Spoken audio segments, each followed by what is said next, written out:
जय संविधान, जय भीम, महात्मा गांधी की जय, गोडसे मुर्दाबाद। 4 PM न्यूज नेटवर्क में आज मैं बात करना चाहता हूं कि जब एक मोदी समर्थक लोग होते हैं और मोदी विरोधी लोग होते हैं, या भारतीय जनता पार्टी के समर्थक लोग होते हैं और भारतीय जनता पार्टी विरोधी लोग होते हैं, जब उनके बीच में बहस होती है तो बहस किस प्रकार की होती है ये हम भी महसूस करते हैं, आप भी करते होंगे, और जो चैनल्स के लोग फील्ड में जाते हैं वो भी देखते होंगे।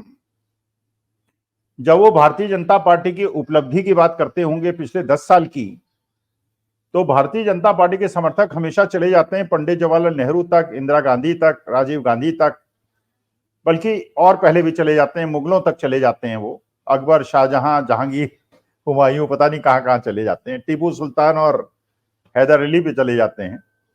लेकिन जब कोई उनसे कहता है भैया जो प्रश्न पूछा गया उसका जवाब दो, हमें बताओ कि मोदी जी ने पिछले 10 साल के अंदर क्या किया है, तो 10 साल का बखान करते हुए वो जब उनसे पूछा जाता है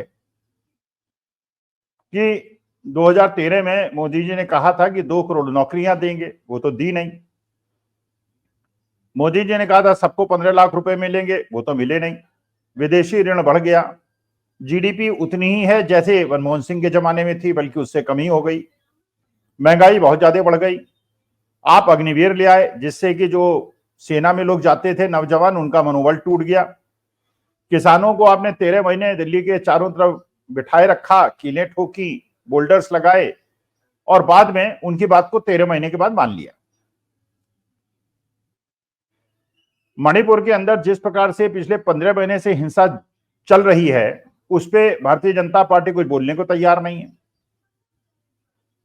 भारतीय जनता पार्टी ये नहीं बता पा रही है कि वहां तो डबल इंजन की सरकार है, वहां तो बीजेपी के चीफ मिनिस्टर हैं, और वहां पे मैती और कुकी समाज के बीच में जो संघर्ष हो रहा है, भारतीय जनता पार्टी इतने सशक्त गृह मंत्री होने के बावजूद उसे रोक क्यों नहीं पा रहे हैं, वो जवाब नहीं देते। जब उनसे पूछा जाता है कि पिछले 10 साल के अंदर हिंदू मुसलमान, हिंदू सिख, हिंदू क्रिश्चियन, हर प्रकार का भेद पैदा कर दिया गया है, ये भेद तो हमने हिंदुस्तान में कभी नहीं देखा, तो वो कोई जवाब देते नहीं है। बल्कि जो मणिपुर का संघर्ष है, बेसिकली जो कहा गया, जो सोशल मीडिया के द्वारा भारतीय जनता पार्टी के लोगों ने बताया, वो संघर्ष उन्होंने बताया कि इसलिए कुकियों को दबाया जा रहा है क्योंकि वो क्रिश्चियन है, और मैती जो है हिंदू है, तो वहां भी हिंदू क्रिश्चियन नैरेटिव चलाने की बात हुई।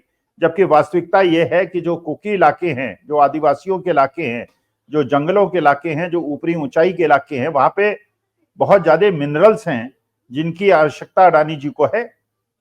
लेकिन चलिए, तो हिंदू क्रिश्चियन का युद्ध मणिपुर में कर दिया गया, चाहे एक सीमावर्ती इलाके में आपने वनरेबल बना दिया अपने स्टेट को कि म्यांमार भी बगल में है और चीन भी बगल में है। सीमावर्ती क्षेत्र को आपने गृह युद्ध में धकेल दिया और कोई रोकने को तैयार नहीं है, और उस पर बात करने को भी तैयार नहीं है। अब भक्त तो ये बात मानते नहीं। इसके बाद हिंदू सिख नैरेटिव, जबकि वास्तविकता यह है हिंदू और सिखों के बीच में कोई भेद नहीं, हिंदू क्रिश्चियंस के बीच में भी कोई भेद नहीं है, हिंदू मुसलमानों के बीच में भी कोई भेद नहीं है, लेकिन उसको क्रिएट किया जाता है। आज पंजाब के अंदर आप सर्वे कर लीजिए, वहां के इंटरनल सर्वेस कर लीजिए, तो सब कुछ होने के बावजूद वो हिंदुस्तान से अलग होने की नहीं कल्पना करते। जितने देशभक्त हम लोग हैं उतने ही सिख समाज के लोग हैं, पंजाब के लोग हैं। लेकिन अगर खालिस्तान का मुद्दा दब जाएगा, अगर ये नहीं बताया जाएगा कि हिंदू से सिख अलग हैं और वो खालिस्तानी हैं और अलग देश की मांग कर रहे हैं, तब तक ये घृणा पनपे नहीं, और घृणा पनपेगी नहीं तो राजनीति कैसे होगी। तो कहीं वो पन्नू की बात की जाती है, जो अमेरिका का एक नागरिक है और सिख है। निर्झर, जहां जिसका हत्या हुई कनाडा के अंदर, वो भी सिख था, उसकी बात की जाती है। अरे भाई, अगर कोई ब्रिटेन में और अमेरिका में और कनाडा में, जर्मनी में कोई सिख आंदोलन चला रहा है, जुलूस निकाल रहा है, तो उससे अंतर क्या पड़ रहा है? वही जुलूस निकालता रहेगा। हिंदुस्तान के सिख और हिंदुस्तान के पंजाबी तो हिंदुस्तान के साथ रहना चाहते हैं, वो तो खालिस्तान के साथ बिल्कुल जुड़ने के लिए तैयार नहीं है। लेकिन वो हिंदू खालिस्तान, मतलब हिंदुओं को ये मैसेज दिया जा रहा है कि मुसलमान भी तुम्हारे खिलाफ हैं, क्रिश्चियन भी तुम्हारे खिलाफ हैं, सिख भी तुम्हारे खिलाफ हैं, जबकि सिखों की पॉपुलेशन हार्डली 0.5% है पूरे देश में। क्रिश्चियंस की भी ऐसे ही होगी, मुसलमानों की 12-13% होगी, बाकी 80-85% तो हिंदू हैं। तो जब मुगलों का शासन था तब भी हिंदू कभी असुरक्षित नहीं हुआ, सनातन धर्म कभी असुरक्षित नहीं हुआ। तो आज के तारीख में जब सरकार ही हिंदुओं की है, prime minister, home minister, chief minister सब हिंदुओं के हैं, सारी जुडिशरी सब कुछ हिंदुओं की है, तो हिंदू खतरे में कैसे आ गया? इसका माने या तो आप झूठ बोल रहे हैं या आप अकर्मण्य हैं। 80% पॉपुलेशन कैसे खतरे में आ गई? तो इस प्रकार के जो मुद्दे हैं, अब जैसे बहराइच का कांड हुआ, भाई अगर जुलूस निकल रहा था तो उसमें उत्तेजनात्मक नारे लगाने की आवश्यकता क्या थी?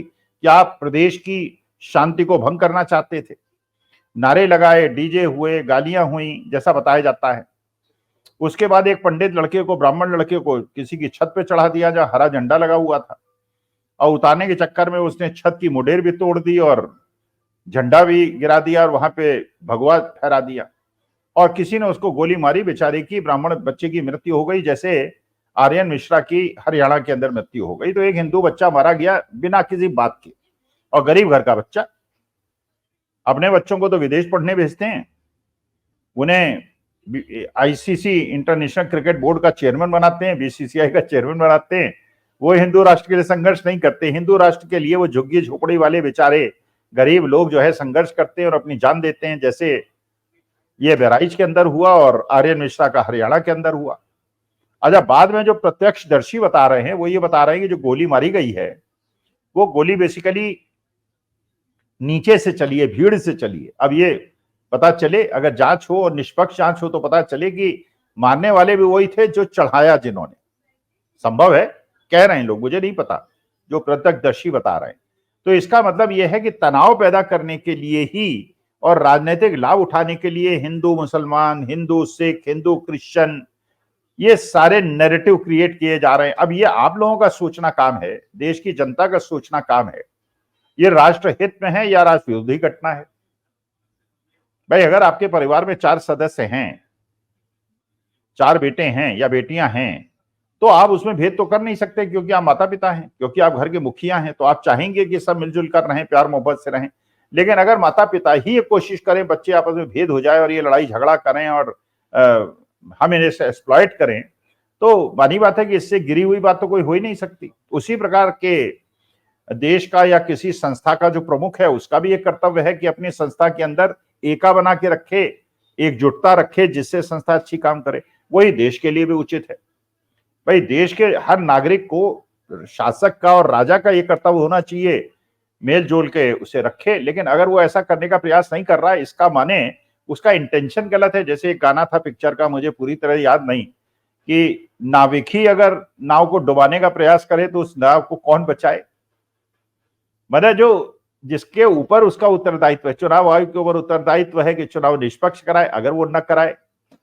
न्यायालय का काम है संविधान को बचाए, अगर उसे न बचाए। अध्यापक का कर्तव्य है कि बच्चों को निष्ठापूर्वक पढ़ाए, न पढ़ाए। अगर डॉक्टर का काम है कि अपने मरीज की इलाज ठीक से करे, न करे। वकील अच्छा केस न लड़े, तो फिर उसको बचाने वाला कौन है? जिनकी ये रिस्पॉन्सिबिलिटी है, जिनका ये कर्तव्य है, जिसके लिए उन्होंने शपथ ली है, अगर वो न करे तो उसके बाद बाहर वाला कैसे उसकी रक्षा कर सकता है?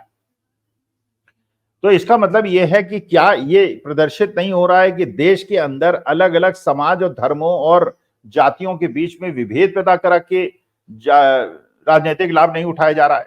जैसे हरियाणा के अंदर कहा जाता है कि नैरेटिव चल गया जाट वर्सेस नॉन जाट। अरे भाई जाट भी हिंदू हैं, बाकी सब भी हिंदू हैं, और जाट बड़ी बहादुर कौम है। उत्तर प्रदेश और बिहार के अंदर नैरेटिव चलता है यादव नॉन यादव का। अरे भाई यादव भी हिंदू हैं। तो पहले तो आपने हिंदू मुसलमान, हिंदू सिख, हिंदू क्रिश्चियन का भेद डाला, फिर उसके बाद हिंदुओं के अंदर आपने भेद डाला, हिंदुओं के अंदर यादव नॉन यादव, जाट नॉन जाट। तो क्या हमारे देश की जनता को, हमारे देश के लोकतंत्र को बचाने के लिए नहीं समझना चाहिए कि भाई चाहे कोई यादव कुल में पैदा हुआ हो, चाहे जाट कुल में पैदा हुआ हो, चाहे दलित कुल में पैदा हुआ हो, चाहे मुसलमान हो या क्रिश्चियन हो, उसकी निष्ठा किस आधार पे केवल नहीं आकी जानी चाहिए कि वो किस धर्म में पैदा हुआ है या किस जाति में पैदा हुआ है, बल्कि इस बात से होना चाहिए कि अपनी बात को सिद्ध करे। अगर मुसलमान सारे ही दोषी होते तो अशफाकुल्लाह खान कौन थे? अब्दुल हमीद कौन थे? ब्रिगेडियर उस्मान कौन थे? ये मुसलमान होने के बावजूद देशभक्त थे। और नीरव मोदी कौन थे, ललित मोदी कौन थे, मेहुल चोकसी कौन थे, विजय मल्ल्या कौन थे? हिंदू थे लेकिन देश की संपत्ति लूट के भाग गए। तो इस आधार पे किसी को अच्छा मानना या खराब मानना किस धर्म को बिलोंग करता है? हिंदुओं में भी बहुत सारे हैं, मुसलमानों में भी बहुत सारे अच्छे लोग हैं। तो बेसिकली देश की जनता को यह समझना चाहिए कि जो धार्मिक विद्वेष पैदा किया जा रहा है, कुछ तो ऐसे हैं जिनका वेस्टेड इंटरेस्ट है, वो तो चाहते हैं कि उनको दलाली करनी है, उनको पैसा कमाना है, उनके लिए तो माफी मांगा जा सकता है। लेकिन जिनको कोई दलाली नहीं मिल रही, जिनको नौकरी नहीं मिल रही, जिनको महंगाई पीड़ित कर रही है, उनसे कम से कम ये अपेक्षा की जाती है कि अपना स्टडी खुद करें, अपने आप खुद समझें, अपना हित समझें, अपने घर की रोजी रोटी की बात करें। और ये जो नैरेटिव फैला के लोगों के दिमाग में जहर घोल दिया गया है, इसे अपने दिमाग से निकाल फेंके, वरना बहुत देर हो जाएगी, बहुत ज्यादा परेशानी हो जाएगी। नमस्कार, धन्यवाद और प्रणाम।